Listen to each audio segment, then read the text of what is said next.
Manchester United are close to agreeing a new contract with AMAD and will trigger the one-year option in Harry Maguire's contract. Both players are out of contract in the summer, but United have the option of an additional year on both deals.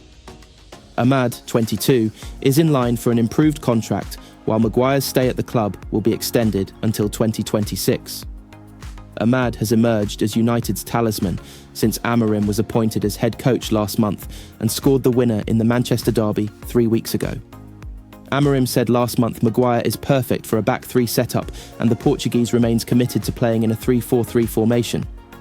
AMAD is near, Amorim said. Harry Maguire, we are going to trigger our option. I spoke with him this morning and I told him that he has to improve his game on the pitch. We need him a lot, and also he has to improve as a leader, because we all know the situation that he had here, but we need him a lot in this moment, so we are going to trigger happily the option for Harry. Maguire, who was stripped of the United captaincy by former manager Erik Ten Hag 18 months ago, regained the armband temporarily during the 4-0 victory over Everton at the start of December, and donned the armband again in the 2-0 defeat to Newcastle on Monday night. Amorim believes United are starved of leaders. It's the thing.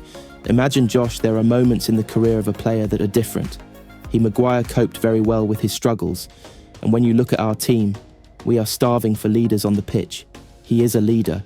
He has to improve that part. He has to improve his game. So we are happy to continue with Harry. Currently occupying 14th in the Premier League table, 7 points above the drop zone, Manchester United would be within their rights to attack the January transfer window. However, the word from United is that they have no money to spend on reinforcements this month, meaning head coach Ruben Amorim is facing the likelihood of having to work with what he has got until the summer. It is a far from ideal situation for the Portuguese chief, who traded Sporting Lisbon for Old Trafford in November, as he is in desperate need of a spark to inject fresh life into a squad currently devoid of confidence and belief. The only way United will be able to add to Amorim's squad this month is via player sales. United are prepared to sell Marcus Rashford, who has turned down offers from Saudi Arabia, this month, and he would bring in a sizable fee. His salary, however, could make an exit difficult to negotiate. United have others within their ranks that, in an ideal world, could do with being offloaded. Tyrell Malacia and Joshua Zirkzee have both been linked with Juventus, and speculation is never too far away from Casemiro's future. In the event of United being able to generate some funds, they should try and do everything they possibly can to try and source a left-sided wing-back and a striker. However, finding a world-class centre-forward in the January window is one of the most difficult transfer missions any club can subscribe to. That means United's only hope of finding a new number 9 may be via a loan deal. A cluster of names have been linked with possibly fulfilling that void. He has started every Premier League game since joining the club from Inter Milan ahead of the start of last season, and that run is unlikely to suddenly come to an end within the coming weeks. Amid United's chaotic fixture schedule and injury and illness-related issues, Amorim has not been able to choose a settled 11 and stick with it thus far. But with the fixture congestion beginning to ease, United could soon find themselves operating with a settled defensive line consisting of Lenny Yoro, Matthijs de Ligt and Lisandro Martinez. The latter has struggled for form in recent weeks, but remains the club's only senior left-footed centre-back, making him a shoo-in for the left-sided centre-back role. Ideally, United need to restore him to the level of form he is capable of producing. AMAD has been United's best player since Amorim's appointment and should be restored to the right wing-back role after a recent run of starts in attack. He has excelled as the right-sided wing-back, and Amorim has hinted that is his long-term position. However, on the opposite flank, United could do with a fresh face. No shortage of names have been linked with prospectively filling that role, but finances will, of course, dictate what is achievable. Should United raise some money via sales, a move for Paris Saint-Germain's Nuno Mendes could be possible, either permanently or on loan. The 22-year-old, who worked with Amorim at Sporting, has struggled for regular game time in France so far this season, playing just 16 times. He played as a wing-back at Sporting, and a reunion with Amorim would make sense on several levels. Manuel Ugarte, despite United's collective struggles recently, has been improving with every game, and should form 50% of United's first-choice central midfield partnership. Kobbie Mainoo is the most logical partner for the Uruguayan. In attack, Bruno Fernandes is a guaranteed starter as one of the two number 10s. His form has been indifferent this season, but his status as club captain means he is not going to lose his starting spot. Who fills the other number 10 position is up for debate. Alejandro Garnacho will be vying to start likewise Rashford in the event of him staying put. But if Mason Mount can recover from his latest injury setback and stay fit, he will be a very strong candidate to start. He quickly earned a glowing report from Amorim and is well suited to his system because of his willingness to run out of possession. Furthermore, he played in a system that featured wing-backs at Chelsea. Signing a striker will be a stern challenge this month, so much so any hopes United have of drafting in a number 9 may be via a loan deal. Swooping for Victor Gyökeres is out of the question. PSG's Randal Kolo Muani has been mooted as an option after, just like Mendes, struggling for regular opportunities in the French capital. But having scored just 2 goals this season, he would not be a guaranteed source of goals, meaning Rasmus Højlund may retain the starting spot.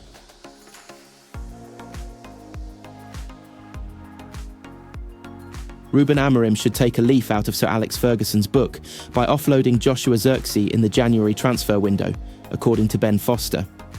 Zirkzee was brutally substituted after just 33 minutes in Manchester United's 2-0 defeat by Newcastle as Amorim tried to claw back some control in midfield by bringing on Kobbie Mainoo. The £36 million summer signing didn't react well to the decision, initially disappearing straight down the tunnel before re-emerging to watch the rest of the game. Amorim expressed sympathy with Zirkzee after the match but said he needed to take him off. However, Foster spent 5 years under the management of Ferguson at United and feels that the legendary Scottish boss wouldn't have accepted Zirkzee's behaviour. When he walked off down the tunnel, if Alex Ferguson would have been manager, that player would have been done, the ex-goalkeeper said on his YouTube channel. Whoever that is, if you walk off that pitch when you've been brought off after 30 minutes, get a coat and walk straight into the dressing room. You're done. I promise you, you're done. It just doesn't work like that. And I guarantee you, when he got back to the changing room, somebody would have said to him, "You need to get back outside. This is not a good look. The camera has just watched you walk all the way down the line. The fans are booing." It is a horrible situation. I really feel for him. At that moment in time, the atmosphere in Old Trafford was horrible. United were getting pumped. They were on the back foot, and it was almost like he was the scapegoat. He was just one of 11 problems on that pitch.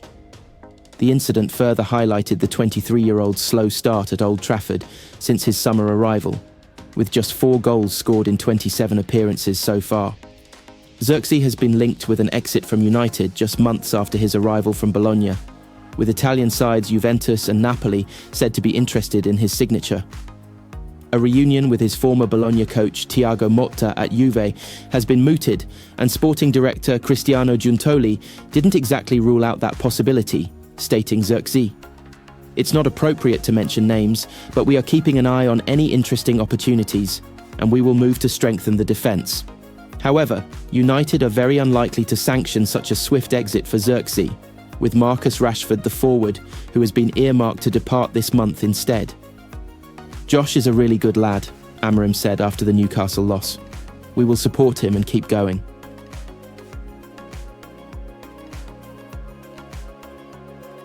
Leroy Sane is the subject of interest from Galatasaray, which could force Manchester United into acting. The Bayern Munich winger's future in Germany remains unclear, and the Turkish champions are looking to make an ambitious attempt to bring him to Istanbul. Galatasaray have set a meeting so that they can discuss the prospect of signing the winger, reports Photomac.